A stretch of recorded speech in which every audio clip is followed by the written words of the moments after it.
All right, we'll be talking about solving quadratic systems today. So to review, when we were doing this with linear systems meaning two lines, I want to review a few things about that. So if we're solving a system of linear equations, what exactly are we finding? So for example, we have a set of two lines right here. And if we're finding the solution to the system, we're finding really where the two lines intersect. So the intersection points.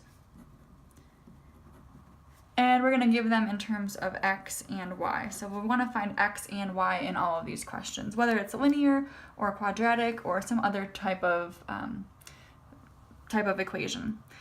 Something else to review is how many solutions could we have? How many solutions are possible here? Well, we could have no solution, which means none happen.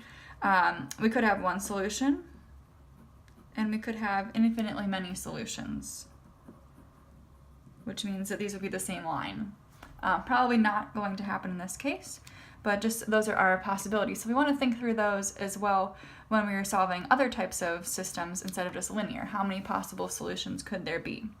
And then also a review is how can we solve this? How do we solve these types of systems? Well, we have three main strategies. One is called equal values method. And that was when they both say, y equals and y equals, and we can set them equal to each other. Another way is called substitution. That's maybe we say y equals something and we replace it and plug it in. And then a third method for solving linear systems is elimination, which is when we want to get two of the same variables worth the same amount. So for example, in this case, if I wanted to make, let's say the x's become the same number, I need these probably to turn into both of these will turn into a 6, or one will be 6 and one will be -6. So we're wanting to get the variables, the coefficients for one of the variables to be the same but opposite values. And to do so, we would have had to multiply everything in this equation by a 2 and everything in this equation by a 3, or in this case, -2. So that's how we would do elimination. We'd have to multiply one or both equations by some number to make one of the variables cancel out if I were to add the system together. So just a review of that. So let's go ahead and start looking at if we have a nonlinear system. So in this case, we have x squared minus 9y squared equals 9, and x plus 6y equals 3. So we have a more complicated equation right here with some squareds, and then we also have a linear system here. So I think it would be helpful to probably do the substitution method here and solve for one of these variables and plug it in. So I'm going to get the x by itself. So to do that, I'm going to subtract 6y on each side. So we get x equals 3 minus 6y. And now I'm just going to replace this amount where I see the x value. So I'm just going to replace that. So we'll have, let's see, in parentheses, 3 minus 6y squared minus 9y squared equals 9. Something that we're really struggling with right now is multiplying this quantity correctly. So I'd really suggest you to write this binomial out 2 times. So I'm going to do that here. And then we're going to multiply those together, either using the generic rectangle or the FOIL method. So 3 times 3 will give me a 9. 3 times -6y is -18y. If I do my insides, I also get -18y. And then my last ones together, positive 36y squared. And I just have this minus 9y squared also over there. So the next thing we're going to do is combine all of our like terms, and just like we would normally solve any type of system, we want to combine our like terms. In this case, we're going to combine all of our terms and get this side to become a 0. Because we have something squared, we're probably going to have to factor this at some point. So let's see, my y squareds would make 27y squared. My y's would make -36y, and then I have a 9 right here. Oops, plus 9. And so like I said before, we're going to make this side equal to 0 instead of getting the y's on one side and the variable numbers on the other, because we're going to probably need a factor here. So whenever we have something squared, most likely we'll need to factor or do the quadratic formula, one of those options. All right, so we have 27y squared minus 36y equals 0. We want to factor this if we can. We can't factor this in the typical sense, but we can factor out something they have in common. So I'm going to factor out a 9y. These numbers are both divisible by 9, and they both have at least one y in the term. So this will be 3y minus 4 equals 0. All right, and I'm going to set each part equal to 0. I could put this in parentheses really if we want to. So we'd say 9y equals 0 and solve that. So we get 0. And we will set this other parenthesis equal to 0. And we'll get 4/3. So in this case, we have two y values. Remember, we want to think this is an intersection between two things that are graphed. So we need to plug these back into the original equation. Either one will work, and we will get the x coordinates because it is an intersection point. We don't just want to say y and then not find x. So I'm going to plug this back in. I'm going to plug this into the bottom equation here.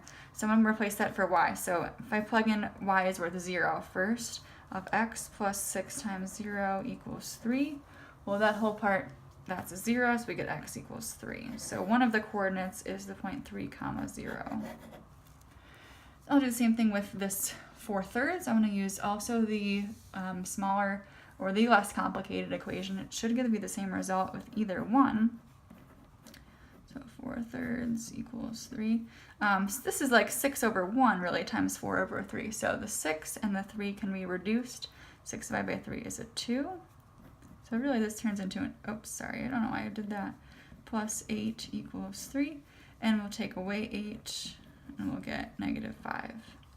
So there's our other x coordinate. So another intersection point is -5 and then 4/3. All right, so those are our two places where these lines would intersect. Let's go ahead and do one more. Show you something different this time. So that method we used substitution. We solved for one of the variables and plugged it in. This time we have both things that have squareds in them. So if I want to rearrange and get, let's say, x by itself in this case, I'm going to have to square root something and have square root signs in there. So this may be something we want to do a little bit differently. So right here we notice they both have an x squared, they both have a y squared, they both have a constant term. In this case, we can do the elimination method, which if we recognize that we're able to do that and just add the equations together, you're going to see that it's a lot less complicated to do so. So if I add my x squareds together, I get 2x squared. If I add my y squareds together, they cancel out right away. If that didn't happen, we could still multiply one of these equations by something or both equations by something. But in this case, it already cancels out. And I'll add 16 and 20 to get 36. Now I want to solve for x here. So I'm going to divide by 2. We cannot square root anything until that squared symbol is all by itself. So it was not by itself because there was a 2 here. You need to get rid of that 2 by dividing. So now I'll square root 18. And we want to say, could it be plus or minus? Square root of 18, we can simplify that into a square root of 9 and a square root of 2. Square root of 9 is a 3, and then a square root of 2 is, we're going to leave that alone. So there's one of our values of the intersection. So we're going to plug this in to find y, and let's use the top equation this time. Just for fun, you could use either one. So I'm going to replace that where the x was. So plus or minus 3 radical 2 squared plus y squared equals 16. Now I'm squaring these things. Again, I could write this twice. That may be a good idea. This case, there's no adding and subtracting really happening in between any values. So I'm just going to multiply. If this was a positive times a positive, it would be a positive. If it was a negative times a negative, it would also be a positive. So that part doesn't really affect us. 3 times 3 is 9. And square root of 2 times the square root of 2 is just a regular 2. And then I have plus y squared equals 16. This turns into 18 here. And we just want to get everything, all those constant terms on the same side. Alright, so we're here, we're going to square root both sides. If we realize that for a moment, instead of just trying to keep going, square rooting a negative number is not possible. So since we can't get a solution for y, we really can't get a solution for the intersection point. So even though we found a solution here, the correct answer would be no solution altogether. That means that these two equations do never cross anywhere on the graph. So you can use your graphing calculator. You should be able to use the edit the type of entry in the table, in the graphing page, so that you can actually type these things in instead of solving for y first. All right, let's go ahead and show you one more, also using this elimination method. Again, we notice we both have x squareds and a y squared and a constant term. So if we go ahead and try to make, let's try to make the y squareds be the same amount. This is already 3. If I multiply this y squared by -3, that will be good, and that will help us cancel that out. So I'm going to multiply everything up here by -3. -3x squared minus 3y squared equals -21. And I'm just going to copy this other side down as well. All right, and we're going to add the equations together. And this time we get 1x squared left over. If I add these y squareds, they cancel out. That was the whole point. -21 plus 24 is a 3. So I'm going to square root both sides. And we get x equals positive or negative square root of 3. And again, that's a value. It's just a decimal. So we're going to find the y coordinate, and let's plug it into this first equation, let's say. So I'm going to replace the x with this. So plus or minus square root of 3, that amount squared, plus y squared equals 7. So I just plugged that into the first equation. Looks a little easier than the second one, but they both should give you the same answer. Same thing again, if this is a positive or if this is a negative times itself, because they're not going to be one or the other, it's just, it's the same thing twice, so it's not like one will be a plus, one will be a minus. They're going to either both be plus or both be minus, so that won't be an issue. Square root of 3 times the square root of 3 is just a regular 3, plus y squared equals 7. And I will not square root yet, I got to get rid of that 3. Now I'll square root 4 could be plus or minus 2. So I want to write these as a coordinate as well. So I have positive or negative 3, square root of 3, and then positive or negative 2. So technically we don't have to write it like that. We can write it as each separate one. So let's say it's positive, and let's say this is positive. Let's say this is positive and the y is negative. Now let's say those are negative. All right, so we really have 4 possible solutions here. This just kind of summarizes those 4, but here's the 4 specifically written out.